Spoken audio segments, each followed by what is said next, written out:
ನಮಸ್ತೆ ಕರ್ನಾಟಕ, ನಮ್ಮ ಚಾನಲ್ಗೆ ನಿಮಗೆ ಸ್ವಾಗತ. ಯಾರೆಲ್ಲ ನಮ್ಮ ಚಾನಲ್ನ ಸಬ್ಸ್ಕ್ರೈಬ್ ಮಾಡಿಲ್ಲ ದಯವಿಟ್ಟು ಸಬ್ಸ್ಕ್ರೈಬ್ ಮಾಡ್ಕೊಳ್ಳಿ. ಸೊ ತುಂಬ ದಿನ ಆದಮೇಲೆ ನಾವು ರಾಯಚೂರಿಗೆ ಹೋಗಿದ್ವಿ. ಸೊ ರಾಯಚೂರಿಗೆ ಹೋದ್ಮೇಲೆ ಅನ್ನಿಸ್ತು ಮಂತ್ರಾಲಯಕ್ಕೂ ಕೂಡ ಹೋಗ್ಬೇಕಂತ. ಸೊ ಆ ಕಾರಣದಿಂದ ನಾವು ನನ್ನ ಫ್ರೆಂಡ್ ಕೂಡ ಮಂತ್ರಾಲಯಕ್ಕೆ ಹೋಗ್ತಾ ಇದ್ದೀವಿ. ಸೊ ಯಾರೆಲ್ಲ ಮಂತ್ರಾಲಯ ನೋಡಿಲ್ಲ ಅವರಿಗೆ ನಾನು ಇವತ್ತು ಮಂತ್ರಾಲಯನ ತೋರಿಸ್ತೀನಿ. ಯಾರಂದರೆ ನಮ್ಮ ರಾಯರ ಊರು ಮಂತ್ರಾಲಯಕ್ಕೆ ನಿಮಗೆಲ್ಲ ಸ್ವಾಗತ. ಸೊ ಸ್ವಾಗತ ಗಾಯ್ಸ್. ಸೊ ಗೈಸ್, ಬೆಂಗಳೂರಲ್ಲಿದ್ದು ಸಾಕಾಗ್ಬಿಟ್ಟಿತ್ತು ಜೀವನ. ಸೊ ಆ ಕಾರಣದಿಂದ ನಾವು ರಾಯಚೂರಿಗೆ ಬಂದಾಗ ಮಂತ್ರಾಲಯಕ್ಕೆ ಬಂದ್ವಿ. ಸೊ ಎಂಟ್ರೆನ್ಸಲ್ಲಿ ನೋಡಿ ಈ ಥರ ಇದೆ ಮಂತ್ರಾಲಯದ ಒಂದು ಎಂಟ್ರೆನ್ಸು. ಸೊ ಯಾರೆಲ್ಲ ನೋಡಿಲ್ಲ ದಯವಿಟ್ಟು ನೋಡ್ಕೊಂಬಿಡಿ. ಸೊ ಒಳಗಡೆ ಹೋಗ್ತಾ ಇದ್ದಂಗೆ ಅಪ್ಪ ಕಾರ್ ನಿಲ್ಲಿಸ್ತಾರೆ. ಅಣ್ಣ ರೂಮ್ ಬೇಕಾ, ಅಣ್ಣ ರೂಮ್ ಬೇಕಾ, ಅಣ್ಣ ರೂಮ್ ಬೇಕಾ, ಅಣ್ಣ ಬೇಡ ಬೇಡ ಅಂದ್ರು ಅಪ್ಪ ಕೇಳೋದೇ ಇಲ್ಲ. ಗಾಯ್ಸ್, ಯಾರೆಲ್ಲ ಮಂತ್ರಾಲಯಕ್ಕೆ ಹೋಗಿರ್ತೀರ ಅವರಿಗೆಲ್ಲ ಎಕ್ಸ್ಪೀರಿಯನ್ಸ್ ಇರುತ್ತೆ. ಯಾಕಂದರೆ ಮಂತ್ರಾಲಯಕ್ಕೆ ಹೋಗೋಕ್ಕೆ ಬಿಡಲ್ಲ ಒಳಗಡೆ. ಅಷ್ಟೊಂದು ಕೇಳ್ತಾನೆ ಇರ್ತಾರೆ, ರೂಮ್ ಬೇಕಾ, ಅದು ಬೇಕಾ, ಇದು ಬೇಕಂತ. ಸೊ ಅವರಿಗೆಲ್ಲ ಎಕ್ಸ್ಪೀರಿಯೆನ್ಸ್ ಇರುತ್ತೆ. ಸೊ ಯಾರೆಲ್ಲ ಹೋಗಿರ್ತೀರಾ ದಯವಿಟ್ಟು ಕಮೆಂಟ್ ಮಾಡಿ. ಯಾಕಂದರೆ ನಿಮ್ಮ ಒಂದು ಎಕ್ಸ್ಪೀರಿಯೆನ್ಸ್ ನಮ್ಮ ಒಂದು ಕಮೆಂಟ್ ಬಾಕ್ಸಲ್ಲಿ ತಿಳಿಸಿ.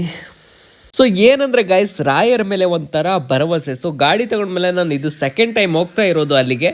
ಸೊ ಯಾರೆಲ್ಲ ಹೋಗಿರ್ತೀರಾ ದಯವಿಟ್ಟು ಕಮೆಂಟ್ ಮಾಡಿ. ಯಾಕಂದರೆ ಗಾಡಿ ತಗೊಂಡ್ಮೇಲೆ ನಾನು ಅಲ್ಲಿ ಹೋಗ್ಬೇಕಂತ ಡಿಸೈಡೇ ಮಾಡಿದ್ದೆ. ಸೊ ಅಲ್ಲಿ ಹೋದಂತೆ ಇಲ್ಲಿ ಪಾರ್ಕಿಂಗ್ ಚಾರ್ಜಸ್ ಕೂಡ ಕೇಳ್ತಾರೆ ಗುರು. ಕಾರ್ನ ಎಲ್ಲಿಯಾದ್ರೂ ಪಾರ್ಕಿಂಗ್ ಮಾಡು, ಒಟ್ಟಿನಲ್ಲಿ 50 ರೂಪಾಯಿ ಕೊಟ್ಟೋಗು ಅಂತ 50 ರೂಪಾಯಿ ಇಸ್ಕೊಂಡ್ಬಿಟ್ರು. ಸೊ ಗೈಸ್, ಮುಂದಕ್ಕೆ ಹೋಗ್ತಾ ಹೋಗ್ತಾ ಅಲ್ಲಿ ಒಂದು ಬೋರ್ಡ್ ಕಾಣಿಸ್ತು, ಆದರೆ ನನ್ನ ಕಣ್ಣು ಕಾಣಿಸ್ತಾ ಇರಲಿಲ್ಲ.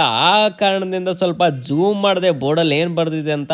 ಸೊ ಅಲ್ಲಿ ರಾಘವೇಂದ್ರ ರಕ್ಷಮ್ ಅಂತ ಬರ್ದಿದ್ರು. ಸೊ ಗೈಸ್, 50 ರೂಪಾಯಿನ ಈಸ್ಕೊಂಡ್ಬಿಟ್ರು. ಆದರೆ ಗಾಡಿ ಎಲ್ಲಿ ನಿಲ್ಸೋದು ಅಂತ ಗೊತ್ತಾಗ್ತಾನೆ ಇರಲಿಲ್ಲ. ನಮ್ಮ ಓನರು ಹಂಗೆ ಗಾಡಿ ಓಡಿಸ್ಕೊಂತ ಹೋಗ್ತಾ ಇದ್ರು, ಆದರೆ ಜನ ದಾರಿನೇ ಬಿಡ್ತಾ ಇರಲಿಲ್ಲ. ಸೊ ಗೈಸ್, ಅಂತೂ ಇಂತೂ ಪಾರ್ಕಿಂಗ್ ಮಾಡಿಬಿಟ್ಟು ಜಾತ್ರೆಯಲ್ಲಿ ಬಂದ್ವಿ. ಬಿಸಿಲು ಬೇರೆ ಹೊಡಿತಾನೆ ಇತ್ತು ನಮ್ಮ ಮಕ್ಕಕ್ಕೆ. ಹಂಗೆ ಬಂದ್ವಿ ನಾನು ನಮ್ಮ ಫ್ರೆಂಡು. ಸೊ ಜಾತ್ರೆಯಲ್ಲಿ ಸ್ವಲ್ಪ ನೋಡ್ತಾ ಇದ್ವಿ. ಸೊ ನಮ್ಮ ಫ್ರೆಂಡ್ ಅಷ್ಟರಲ್ಲಿ ಹಾಯ್ ಅಂತ ಮಾಡ್ದ. ಹಲೋ ನೋಡಿ ಎಷ್ಟು ಸ್ಮಾರ್ಟ್ ಇದ್ದಾನೆ ಅಂತ. ಸೊ ಗೈಸ್, ಇನ್ನೊಂದು ಬೇಜಾರು ಏನಂದರೆ ನಮ್ಮ ಫ್ರೆಂಡ್ಗೆ ಇನ್ನೂ ಗರ್ಲ್ ಫ್ರೆಂಡೇ ಸಿಗ್ತಾ ಇಲ್ಲ. ಸೊ ಆ ಕಾರಣದಿಂದ ನಾವು ಯಾವಾಗಲೂ ಮಂತ್ರಾಲಯ ಬಂದರೆ ದೇವ್ರಿಗೆ ಅದನ್ನೇ ಕೇಳ್ಕೊತಾ ಇರ್ತಾನೆ. ನಾವೇನೇನೋ ಕೇಳಿದರೆ ನಮ್ಮ ಫ್ರೆಂಡು ಗರ್ಲ್ ಫ್ರೆಂಡೇ ಕೇಳ್ಕೊತಾ ಇರ್ತಾನೆ. ಸೊ ಜಾತ್ರೆಯಲ್ಲಿ ನೋಡ್ತೀವಿ ಯಾವುದಾದ್ರು ಗೊಂಬೆ ಅದನ್ನು ಏನಾದರೂ ಸಿಗುತ್ತೆ ಅಂತ. ಯಾಕಂದರೆ ನಮ್ಮ ಫ್ರೆಂಡ್ ಬೇರೆ ಸಿಂಗಲ್ ಇದ್ದ. ಸೊ ಹಂಗೆ ಒಳಗೆ ಹೋಗ್ತಾ ಇದ್ದಂತೆ ಸೊ ಬ್ಯೂಟಿಫುಲ್ ಆಗಿರೋ ನಮ್ಮ ಒಂದು ಮಂತ್ರಾಲಯ ಕಾಣ್ತು. ಸೊ ಇದೇ ನೋಡಿ ಮಂತ್ರಾಲಯ. ಸೊ ಒಳಗಡೆ ಏನು ಹೋಗ್ಲಿಲ್ಲ, ಯಾಕಂದ್ರೆ ನಮಗೆ ತುಂಬಾ ಟೈಮ್ ಆಗಿತ್ತು. ಸೊ ಒಳಗಡೆ ಹೋಗಿ ದರ್ಶನ ಏನು ತಗೊಂಡಿಲ್ಲ. ಸೊ ಗೈಸ್, ಇನ್ನೊಂದೇನಂದ್ರೆ ಹಣೆ ಮೇಲೆ ನಾಮ ಹಾಕೋಕೆ ಅಲ್ಲಿ ಫುಲ್ ಬಿಸ್ನೆಸ್ ಅಂದ್ರೆ ಬಿಸ್ನೆಸ್ ಗೈಸ್. ಅಷ್ಟರಲ್ಲೇ ಒಂದು ಚಿಕ್ಕ ಹುಡುಗಿ ಸಿಕ್ಲು. ನಾನು ಅಂದೆ ಒಂದು ನಾಮ ಹಾಕಿ ಅಂತ. ಅದಕ್ಕೆ 10 ರೂಪಾಯಿ ಅಂದ್ಲು.